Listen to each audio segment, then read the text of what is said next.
അസ്സലാമു അലൈക്കും വറഹ്മത്തുള്ളാഹി വബറകാതുഹു. ഇന്ന് നബിദിനമാണല്ലോ. വേദിയുണ്ടാക്കി, തോരണങ്ങൾ തൂക്കി, മദ്രസയും പരിസരവും അലങ്കരിച്ചു.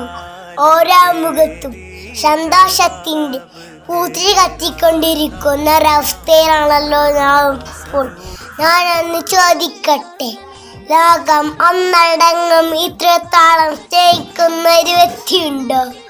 ഇല്ല തന്നെ ആയിരിക്കും അതിനുള്ള മറുപടി. എന്തുകൊണ്ട് മാതൃകാ പുരുഷനായ തിരുനബിയുടെ സന്ദേശം അദ്ദേഹത്തിന്റെ ജീവിതം തന്നെയാണ്.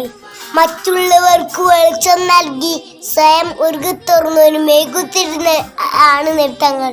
ഉമ്മത്തി എന്നൊരൊറ്റ വിചാരം മാത്രമായിരുന്നു നബിതങ്ങൾക്കുണ്ടായിരുന്നത്. അതിനാൽ ഉമ്മത്തികളാണ് നബിയെ സ്നേഹിക്കാൻ അനിവാര്യമാണ്. നബിയെ സ്നേഹിക്കുക പറഞ്ഞാൽ അതിനർത്ഥം നബിച്ചര്യ പിൻപറ്റുക എന്നതാണ്. അതിന് അതും തൗഫീഖ് നൽകട്ടെ, ആമീൻ. ഇത്രയും പറഞ്ഞ് ഞാൻ എൻ്റെ പ്രസംഗം ഒന്ന് ചുരുക്കട്ടെ. അസ്സലാമു അലൈക്കും.